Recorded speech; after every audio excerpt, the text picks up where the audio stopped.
Malaysian 370, contact Ho Chi Minh 120.9. What was the last thing he said to you? I want you to keep my wedding ring and watch. And I said, oh, don't be stupid, you know, you're going to be fine. Sorry. Tonight, finally, the incredible truth of MH370. So do you know where it is? Yeah, I'll bet my house on. Step by step. The whole rubber jungle comes down. Everybody's got a mask. The mystery decoded. You lose what's called useful consciousness. A significant height variation was recorded. Was that the moment we can assume that the passengers were killed? The experts and the shocking new evidence. Did they ever mention fire on board, hijack, terrorism? A revelation from a Prime Minister. I want to be absolutely crystal clear. That will send shockwaves around the world. It was understood at the highest levels that this was almost certainly. If that's true, then that would have to point to some kind of cover-up. A jaw-dropping bombshell. We also tracked down the mystery woman, a woman about 20 years his junior. Maybe he wasn't a good family man? 2 days before the flight, she sent him a message.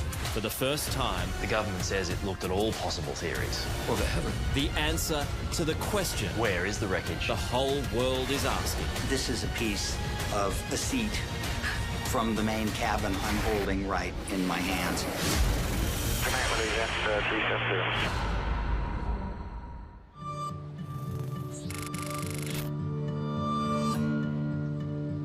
In the history of aviation, there's never been a mystery like Malaysia Airlines Flight 370. It's so significant that that flight number, MH370, is known by most people.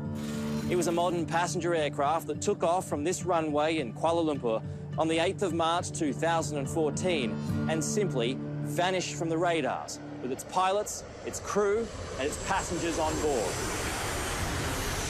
Even today, no one knows where it is, but much more is known about what happened, the alleged cover-ups, the investigative failures, and the possible motives of a pilot in command.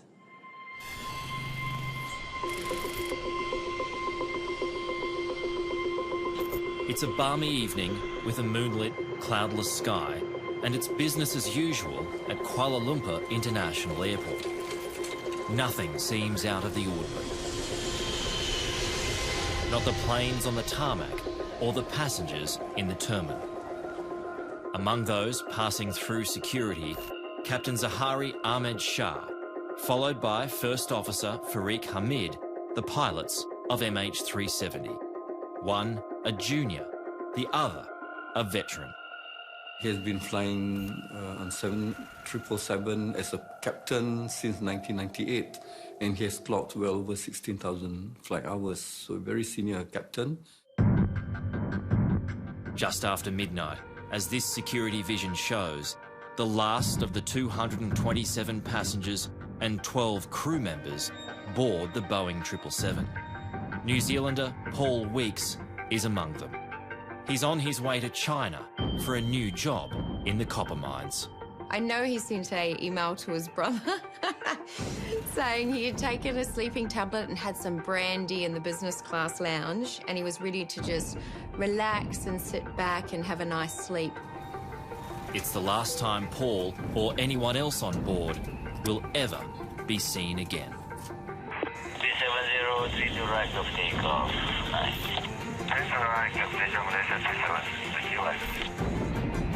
At 12:42 in the morning, local time, Malaysia Airlines Flight 370 leaves the runway.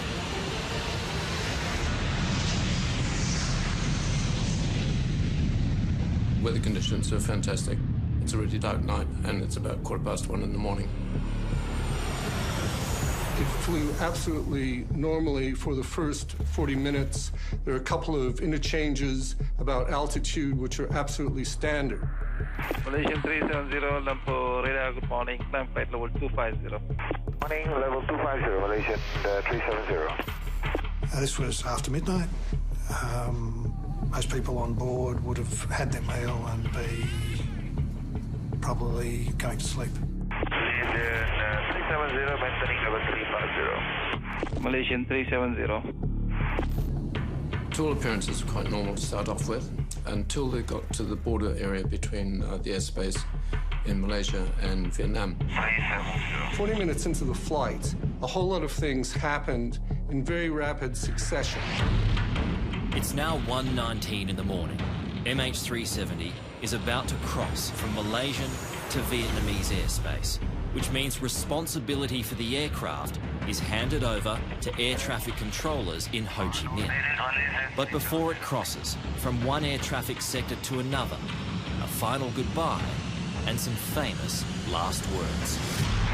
Good night, Malaysia 370.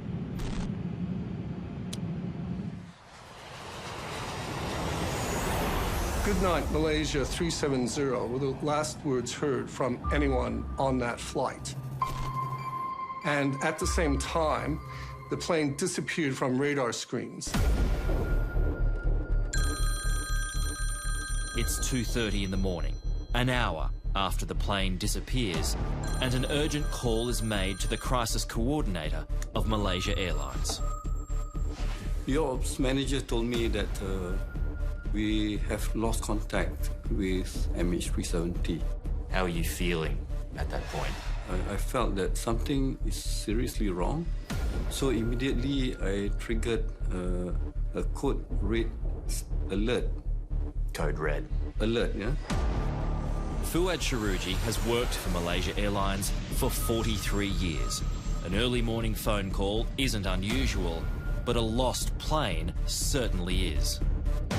The aircraft was supposed to land in Beijing at 6:30 a.m.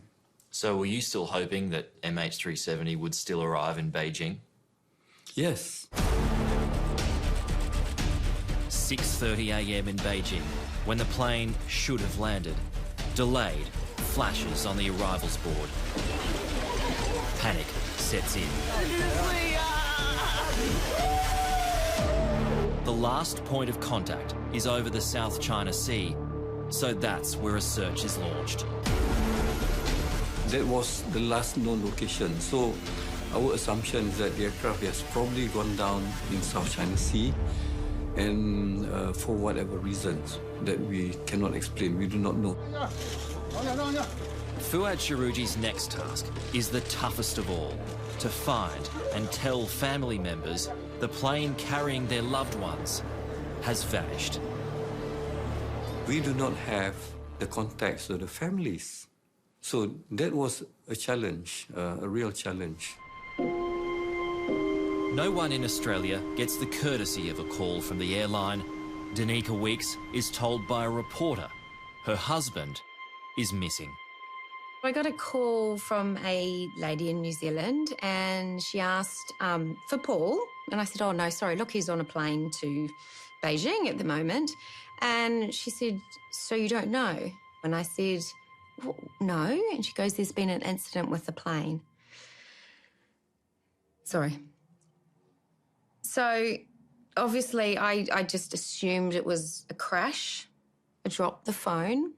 All I remember is running into the backyard, screaming. Jeanette Maguire gets a dreadful call too about her sister Kathy and brother-in-law Bob. I hung up the phone and then my husband's asking me, what is it? And I couldn't talk. And I was just the TV, the news, and then it was all over the TV. Relatives are staying close to airports in Beijing and Kuala Lumpur, awaiting any word of what's happened to their loved ones. And they had the simulation of the flight on the screen. It was due to land in Beijing at 6:30 a.m. And my two boys were just looking at us like, what's going on? And I've said, that's Cat and Bob's flight. No news, no nothing, so still waiting. And I went outside to ring my sister Eileen. And as soon as I heard her voice, I lost it. I went from this very controlled person to, I was screaming, absolutely screaming into the phone. It's Saturday morning in Canberra, and reports of the missing plane are filtering through to our politicians. 239 lives feared lost, including 6 Australians. I think I probably heard it on the news like everyone else, first of all, and then my department certainly briefed me about what was happening. It was reported as disappearing between Kuala Lumpur and Beijing. And I thought, well, that's strange. At first, the investigation is expected to be fairly routine.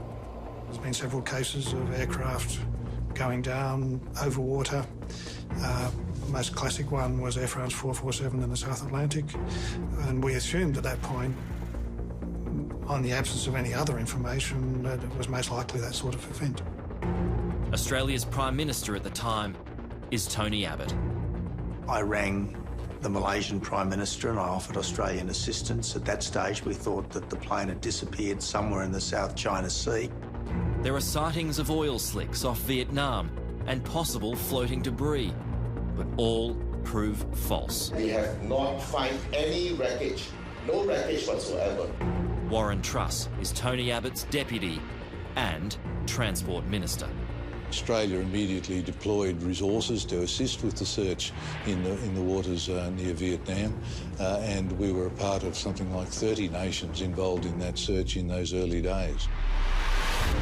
The search finds nothing because MH370 isn't in the South China Sea. Primary radar records and Air Force data reveal when communication is lost, the plane turns back to Malaysia and flies for several more hours. We are ending our operations in South China Sea and reassessing the redeployment of our assets. When MH370 crosses from Malaysian to Vietnamese airspace, there is a catalogue of errors by air traffic controllers from both countries that coincide with some very deliberate actions in the air. The transponder was turned off, ACARS was turned off. All the communication equipment was turned off so that the aircraft went dark. That means you're not visible on civilian radar. And essentially, if you're not visible on civilian radar, nobody can see where you are. And that caused a great deal of confusion and panic among the controllers in Vietnam and Malaysia. Air traffic controllers in Ho Chi Minh should have made contact with the plane within 5 minutes of MH370 crossing into its airspace. It takes 20 minutes before they act. No one's monitoring in a live fashion the primary radar screens. Everyone's asleep on the ball. In fact, it turned out that the Thai air traffic controllers were paying attention, saw this aircraft, but thought, oh, well, it looks like it's going back into Malaysia, and decided it was Malaysia's responsibility. So if it was a deliberate tactic, that tactic worked. It confused the two countries' air traffic controllers.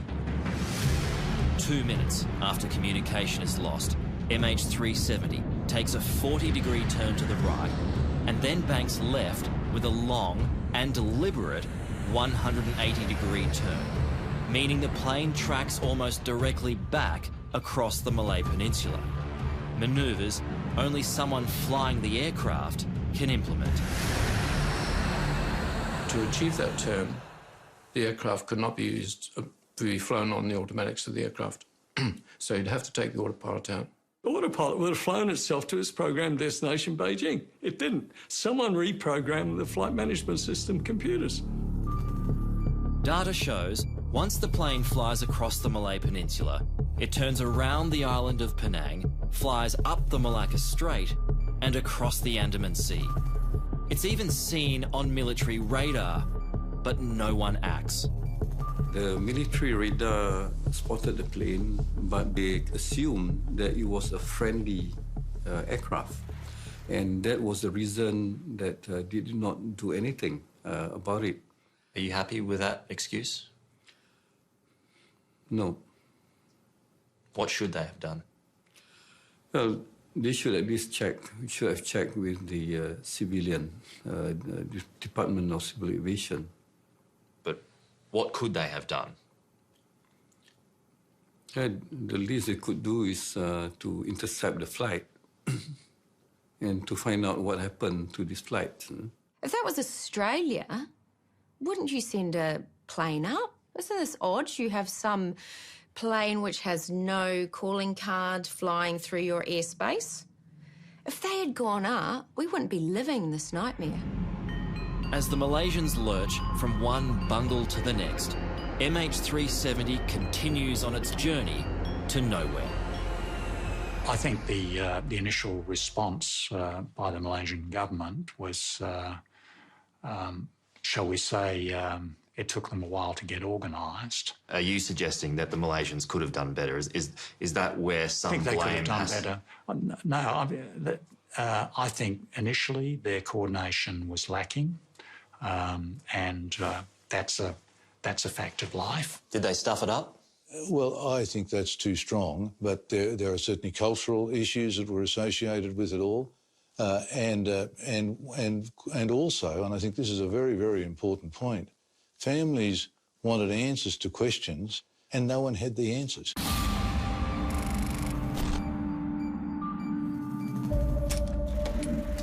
When MH370 first disappears, terrorism is immediately suspected. But could it be one of the pilots or one of the passengers? In the government's official report, it referred to the potential of a third party being involved. What was the third party, or who was the third party? The third party could be anyone else apart from the crew who actually entered the cockpit and took control of the aircraft. What do you think the chances are of that? Well, there is, again, another probability. There is a possibility that it can happen. This idea is seriously considered. There are 2 Iranian citizens travelling on false passports. But that possibility is discounted by experienced pilot Byron Bailey.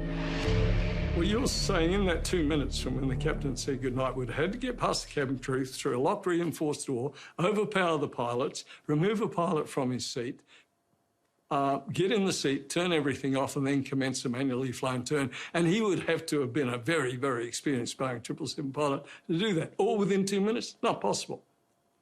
Not possible.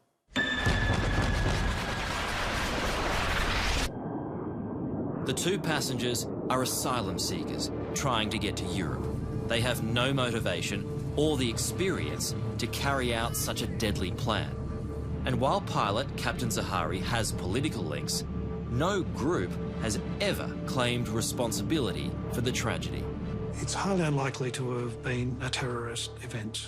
The nature of terrorism is such that terrorists will claim credit for these sorts of things, because creating terror in the minds of the public is the key objective.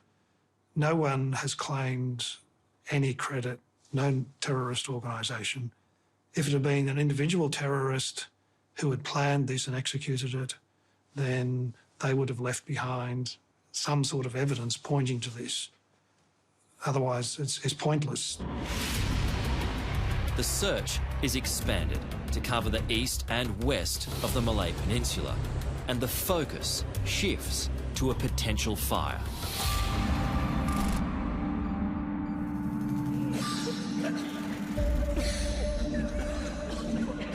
The second theory is that there was an onboard fire.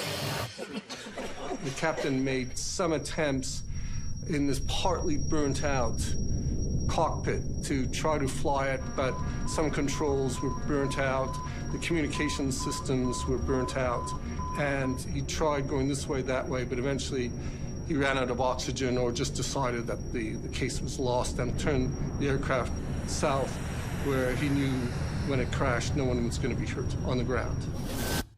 So it was a noble attempt to move the plane away from land. That's right. So that only those on board would have died. That's right. On the 2nd of September 1998, Swiss Air Flight 111 crashed into the Atlantic Ocean off Nova Scotia. Gee, it's hard to believe that's all that's left of a seat, huh? It was brought down by a fire which started in the cockpit and rapidly spread until the aircraft lost control. All 229 people on board were killed on impact. It wasn't anything anywhere near recognizable as a flap or a flaperon in that crash. It was just millions of small bits. In their own unfolding crisis, Malaysia Airlines considers the possibility of a fire on board MH370. Maybe the plane is continuing as a so-called ghost flight with nobody at the controls. I believe that there was fire on board the aircraft would have gone down. I completely rule out that theory.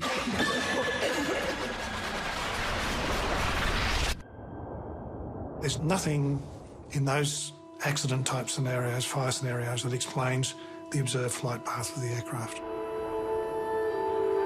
So, the search continues with feverish speculation, wild accusations, and not one credible answer. There was no logical place it could have landed safely without people knowing about it, so I guess we assumed immediately that it was lost. The idea that more than 200 people have just disappeared, literally disappeared off the face of the earth, it's haunting, absolutely haunting. Coming up.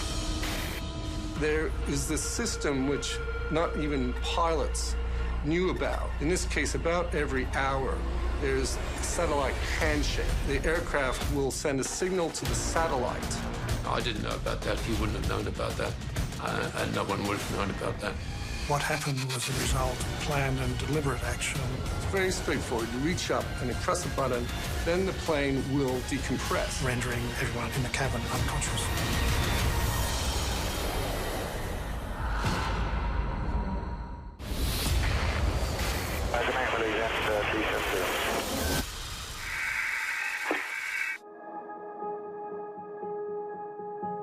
Danica Weeks was lucky in love.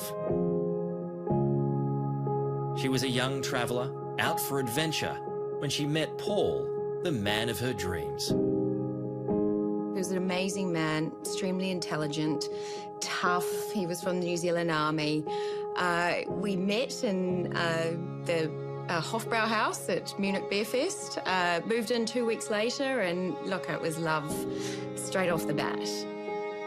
It may have been a whirlwind romance, but it led to a wedding and 2 little boys.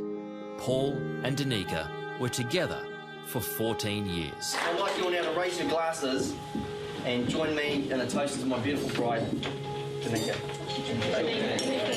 They had planned on celebrating their 10th wedding anniversary by watching this video.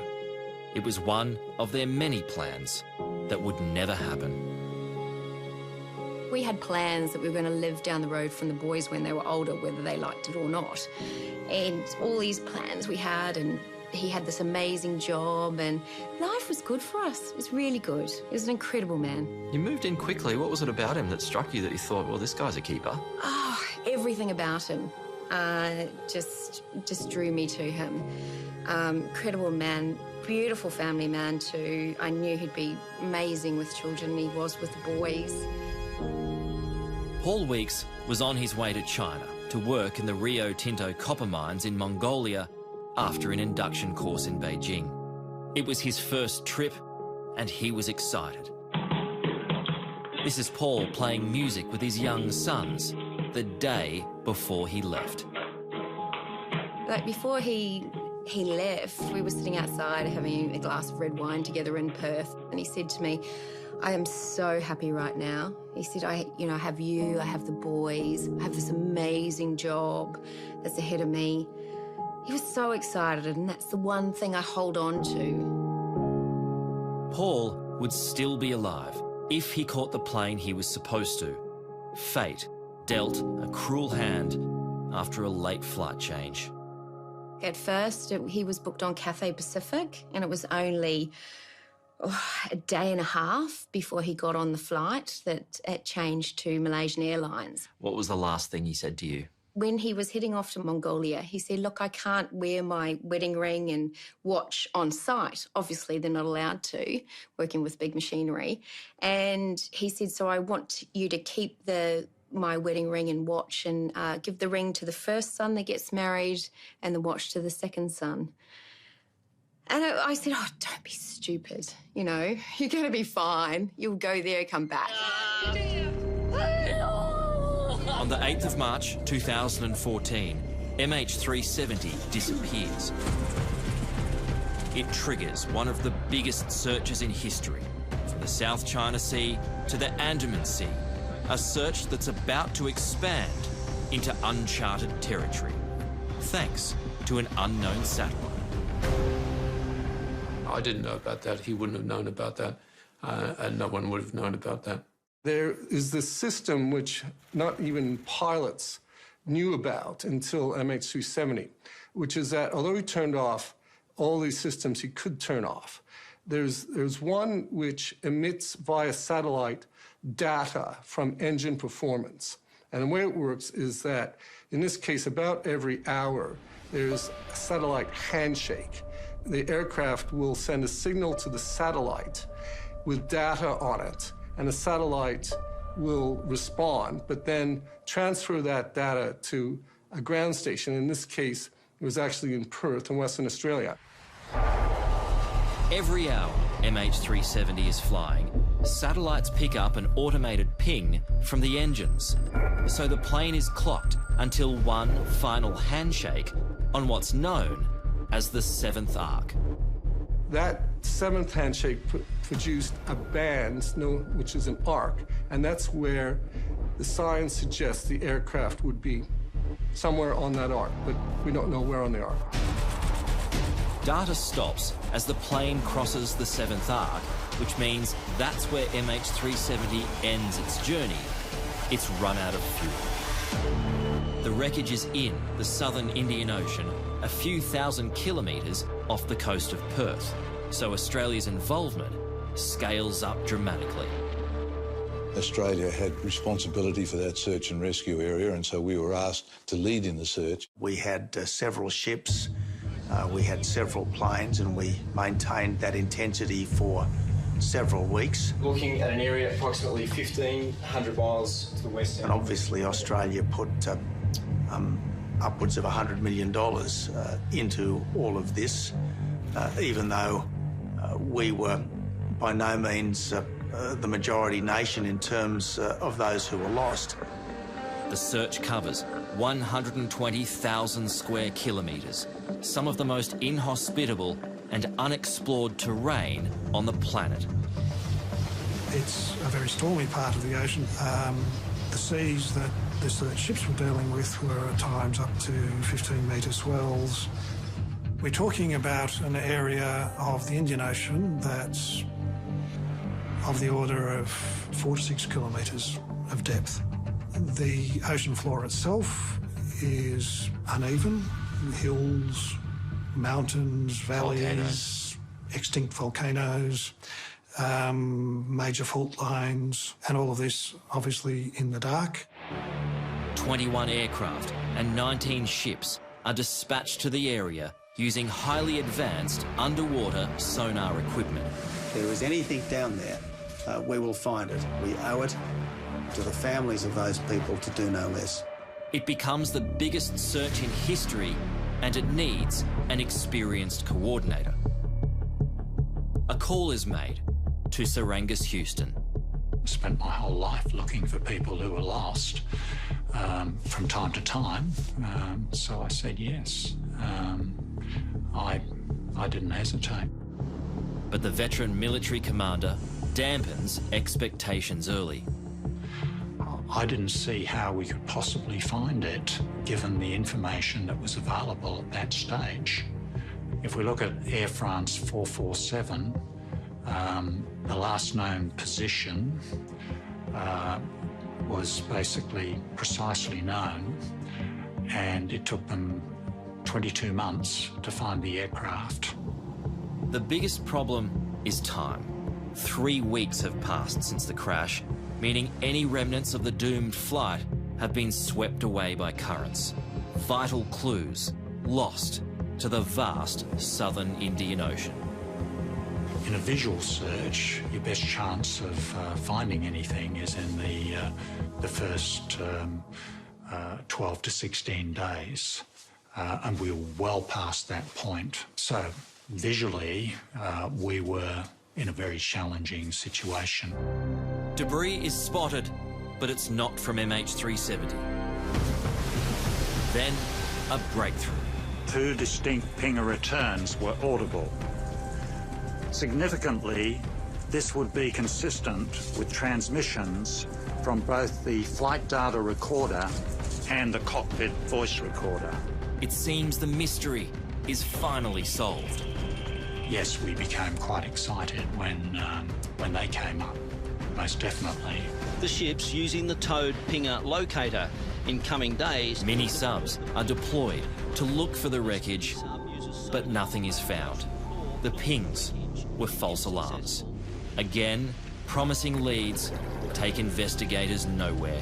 It's tiring and vexing work. We were really anxious to resolve this dreadful, dreadful mystery, and everything that turned up that looked like it might be a clue was a moment of excitement, and everything that turned out not to be a clue was a moment of disappointment and despondency. Here's this jet, one of the most reliable jets flying, 777. It disappears, and you have loved ones aboard. Well, what happened? Well, we don't know what happened. Where is it? We don't know where it is. We're searching. We're using everything that's available to us, but we can't find it. Throughout it all, the families ride every promising high and devastating low. You know, you can only process so much emotionally in that. And it destroyed me. I mean, not as much as the day of losing Paulie, but when he went first missing. But that hope, and then just to be dashed every time, it was just a roller coaster. By now, it's almost certain this is no accident. The innocent passengers and crew have no idea MH370 is the vessel of a sinister plan. What happened was the result of planned and deliberate action by someone who was familiar with, in detail, with the operations of a 777 aircraft. There was no one in the cabin who had the ability or experience to fly the aeroplane. So then you have to look at the flight deck, and you would say that the only person who had the ability to do that and the authority to do it would be the captain. The plan started with a communication shutdown, a manual turnback, and then cabin depressurization. It's very straightforward. You reach up and you press a button, and that will mean that the compression, which comes from power from the engines, is switched off. Then the plane will decompress. The aim of such a move is usually to extinguish a fire, but in this case, to neutralize everyone outside the cockpit.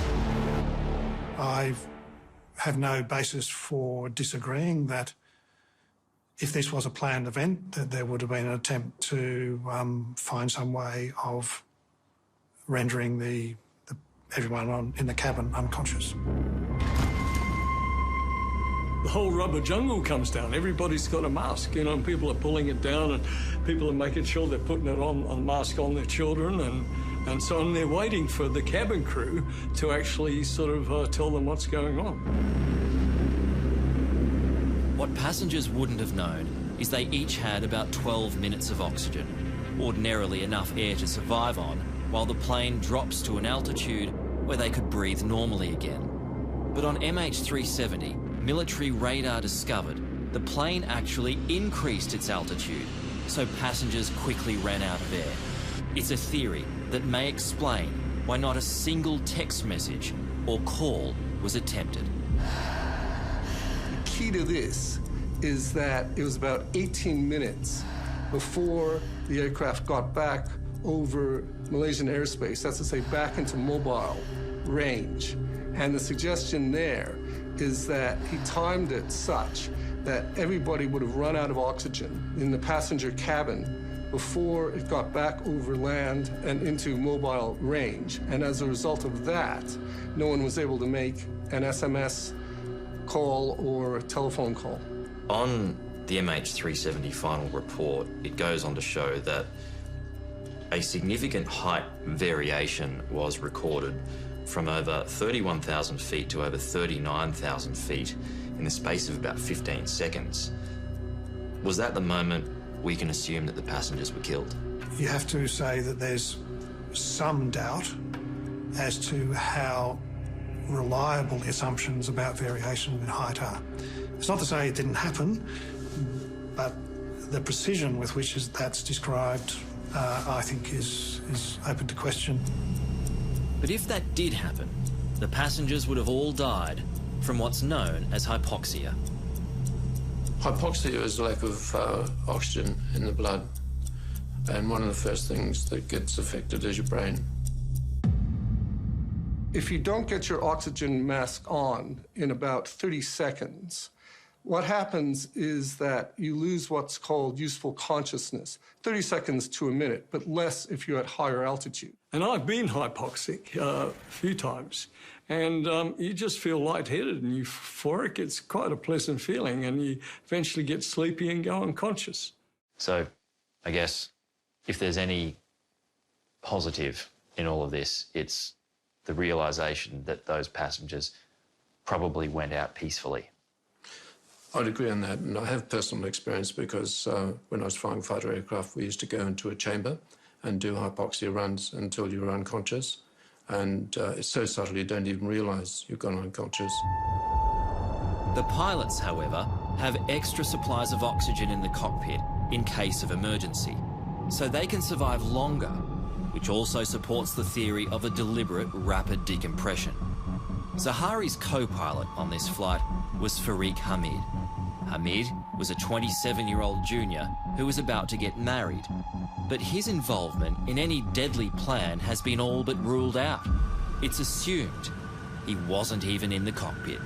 There's nothing in his background that suggests anything untoward, and to have sort of a pilot and a co-pilot both wanting to commit mass murder-suicide seems pretty unlikely. What do you suspect happened to the co-pilot? I think what he did beforehand, he wouldn't want any interference. He would have just sent him back to the cabin. The top of climb, which is generally a fairly quiet time, you just do a bit of paperwork, sort things out. He probably said to him, oh, go back, get a coffee, or could you go and get something from the cabin for me? And the co-pilot's under training. He would do exactly what the training captain would ask him to do. And once he's on the other side, just lock the door. This has happened before. On the 24th of March 2015, Andreas Lubitz brought down Germanwings Flight 9525 and crashed it into the French Alps. Lubitz, who suffered from depression, locked his co-pilot out of the cockpit before steering the plane into the mountains, killing all on board. Is this what happened to MH370? And after half an hour, he probably then thought, right, everyone's terminated down the back. He has taken out 238 problems. That's right. So he's flying a ghost flight pretty early on in the whole thing. There was something else brought up in the Malaysian investigation. 30 minutes after the original diversion, MH370 made a slight bank right as the plane flew over Penang, with, it's now presumed, 238 dead bodies on board. Once he hit landfall over the border, essentially, between Thailand and Malaysia, he then flew along the border, went past Penang, where he dipped his wing, and that was his hometown, by the way. Now, it's relevant that the captain was born in Penang and he was educated in Penang. And you say, well, this is not a coincidence. It's a little bit more than a coincidence. And this is my last time I'm going to see it. And it's like returning to a degree from where you came from. So it's almost as if it was a... Yes, exactly. Final farewell. Yeah. And a signal from the co-pilot's mobile phone was detected by a telecommunications tower when the aircraft was south of Penang. But there was no record of any call made. And so the question is, he would have turned his phone off like everybody else. So why did he turn it back on? And the question is whether or not he tried to maybe turn it back on to make a call, but like everybody else, passed out from hypoxia before he got back over mobile coverage. But despite what seems like a compelling case, none of the relatives of lost family members see it that way. Do you feel anger towards the pilot? No. Why not? Because I don't know he did it. I can't lay blame until I know the truth. Even though a lot of evidence supports the theory that it was the pilot? Correct. I can't do it. I can't lay blame where I don't know the fact. I was always taught in my upbringing not to lay blame until you have the truth. And I don't think it's fair to crucify him and his family without the truth. What do you think happened? Look, I believe there was a mechanical failure with the plane. The pilot attempted to turn it round. They all hypoxia took over and it just flew on autopilot for the next 7.5 hours. Do you ever think about what those last moments must have been like for them? I try and make them pleasant. Part of the counselling that we did was to come to your own ending, make up your own story that you want to live with. Mine was they've gone to sleep and they've not known about anything. I think they're aware of the tragedy that happened around them. Something happened, they're aware of that, but for me the ending is they've gone to sleep. Coming up. When the flaperon was found, how did you digest that news? I was relieved that they'd found something, that, okay, we're on the way to find them now. We're nearly 6 years on, and the wreckage still hasn't been found. I'm not surprised. We're looking for a needle in a haystack. We're not quite sure which haystack to look at.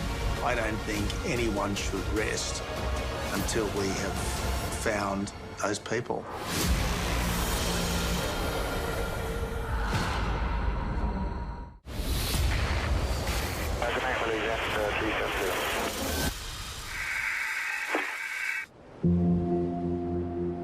Almost 6 years on, and the secrets that surround the disappearance of MH370 lay buried somewhere at the bottom of the vast, wild, southern Indian Ocean. That was our last Christmas with them, so that's Christmas 2013. Leaving Jeanette Maguire still seeking answers to where her sister Kathy and her brother-in-law Bob are. That's probably pretty recent. That's at their house. Can you tell me about Kathy?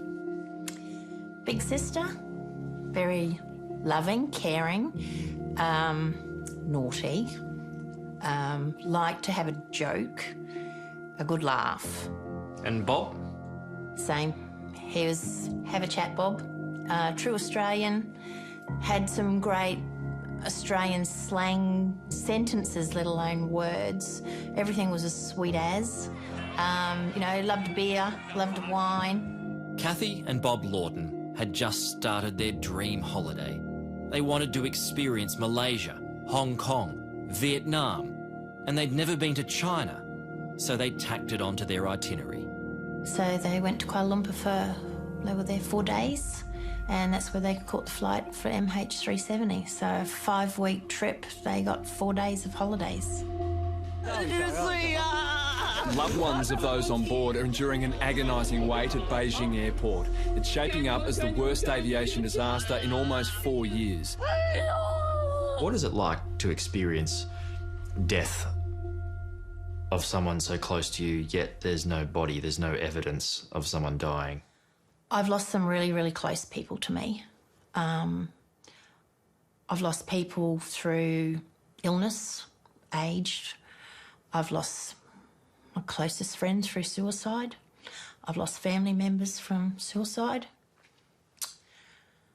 They're all really hard to deal with. But not having a body that you can say goodbye to is the hardest thing I think I've ever gone through. It eats at you constantly. I'm still here, going through this. Nobody, I know they're not coming home. I know within my own heart they're not coming home.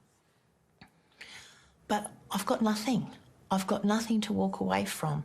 I've got no final goodbyes. I've got no bodies in a casket that I can say goodbye to. Things got even worse for Jeanette Maguire and her family at a memorial 3 months later. That night, my dad got taken to hospital and he went from a very healthy 79-year-old man, fit, healthy, to having heart failure and kidney failure. And it was all from the shock. And we were very close to losing him. And I prayed like crazy, and I just went outside, and as I do, I reach up at the stars or the sky, and I said, don't you dare take him as well. Don't you dare. And they didn't, thank you. I gave up work 3 months after March 8th, thinking they're going to find the plane. I'm going to know what's happened. You know, I'll have my memorial, or Paul will come home and I'll be back to work again. I'll get back to work and whatever. That was September 2014. And still don't know. Still back at March 8th. And it's the same for all of us because we're still stuck. Because there was no wreckage, there was always hope, no matter how slim, that somehow the victims might still be alive. But that hope was crushed in July 2015 when the first piece of the plane was found. It's clearly from an aircraft. And it washed up on Reunion Island, east of Madagascar, weathered and coated in barnacles. I was relieved that they had found something. That the proof is they're not coming home, as sad as that is. But it was a relief that, okay, we're on the way to find them now. That relief was short-lived. Very little else was ever found. On the 17th of January 2017, 1,046 days after MH370 went missing, the search was called off. This has been an extraordinary search effort, and it's been in some of the most inhospitable oceans in the world.